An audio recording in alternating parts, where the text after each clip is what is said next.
Peace be upon you guys. Today we're gonna learn about audit-related services. An audit firms may provide assurance or non-assurance services to their clients, but in this topic we will only talk about assurance services.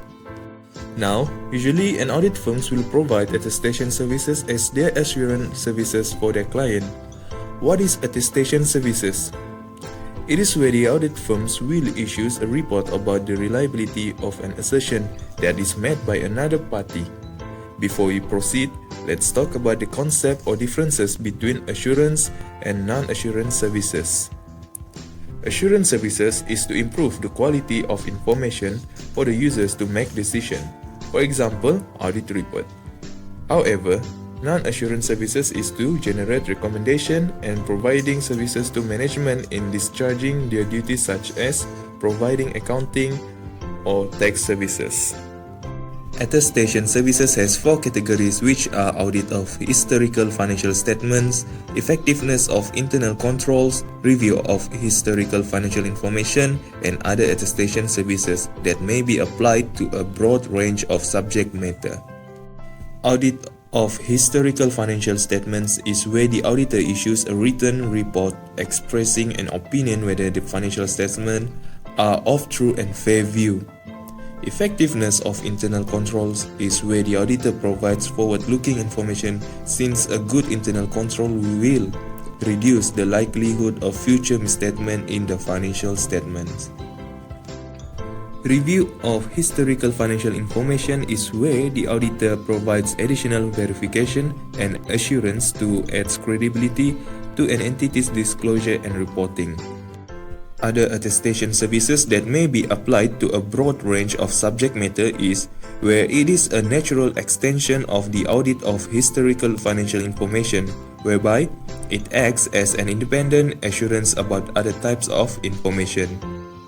In terms of auditor's report in special circumstances, there are four types of services, which are audit, review, agreed upon procedures, and compilation. In audit, the auditor will give high assurance but not absolute, and the report provided will be in our opinion. In review, the auditor will give moderate assurance and the report will be nothing has come to our attention. In agreed upon procedures, the auditor will not give any assurance, but it will report the factual findings of procedures. In compilation, the auditor will not provide any assurance but will report the identification of information complied. There are three levels of assurance that an auditor can perform, and that is audits, reviews, and agreed upon procedures. Each of these engagements have different levels of assurance, with audits offering the highest and agreed upon procedures the lowest. Now, we will proceed with assurance engagement other than audits and review of historical financial information. This consists of review of financial information, agreed upon procedures, and compilation. In a review of financial information, the auditor will provide a moderate level of assurance since it does not involve assessment of accounting and internal control system, test of records, and other procedures.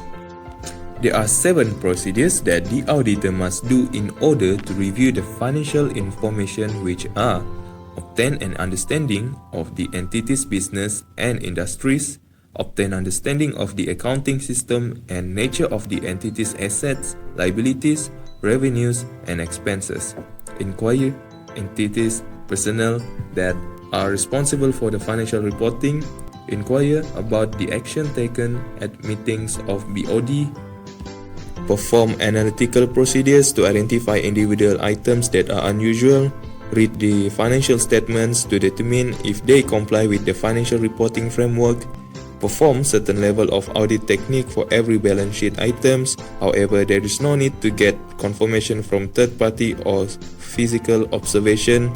And finally, obtain written representation from management for all matter, including subsequent event. After doing all those procedures, the auditor will then issue a report in the form of unqualified review report that states, based on our review, nothing has come to our attention, or a qualified report if not pervasive effect that states, based on our review, except for the effect of overstatement of inventory, nothing has come to our attention, or an adverse report of pervasive effect that states, based on our review, because of the pervasive effect on the financial statements, the accompanying financial statements are not presented fairly. Agreed upon procedures is an engagement that may cause the auditor to perform certain procedures concerning individual items of financial data, such as account payable or sales. The procedures that the auditor must do are inquiry and analysis, recomputation, comparison and other clerical accuracy, and observation, inspection, and obtaining confirmation. All of these procedures must be done only on matters that has been agreed with the client. The auditor needs to document important matters when providing evidence to support the report or factual finding. In terms of reporting, the report should state, "We have performed the procedures agreed with you." Compilation of financial information is a service that includes the collecting, classifying, and summarizing of financial information. Mostly, these are being done by a partnership or sole proprietorship business.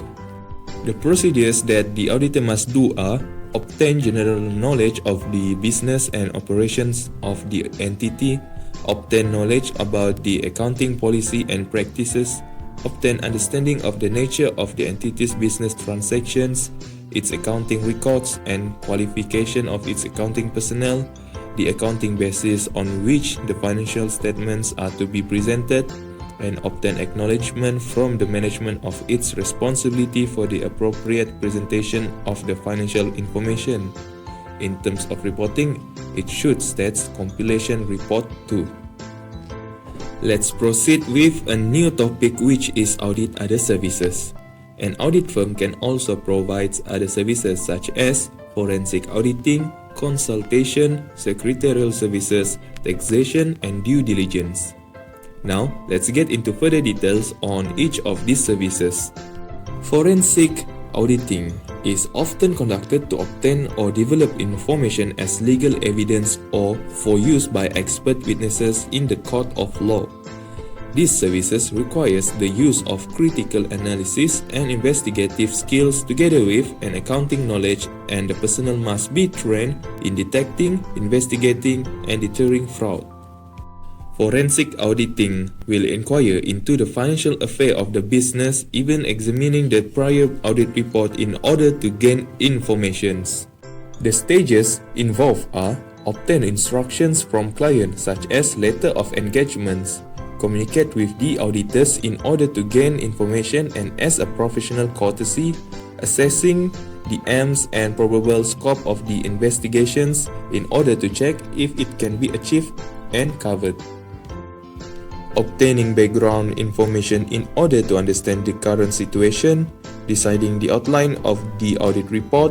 Fact gathering is where the auditor compare and analyze data, drafting the audit report, and clearing the draft report with the company being investigated in order to eliminate any minor inaccuracies or avoid disputes. Due diligence is a process of inquiry and investigation made on behalf of a prospective business person. Mostly, this is done to verify the state of affairs of the targeted business. The procedures involved are the same with the statutory audit procedures. Consultation is where the audit firm provides management consultation to client either verbally or in writing. The consultation involved may consist of acquisition of a company, venture into new business, development of new product, or operational improvement. Secretarial services is where the audit firms will provide services on matters such as incorporation of new company, the registration or winding up, filing statutory forms and return to CCM, attending meeting, and preparation of minutes and maintenance of statutory books and registers. Taxation is where the audit firm will do the compilation of return on behalf of the client. They can also provide advice on tax planning and changes on the tax rate. Thanks for watching.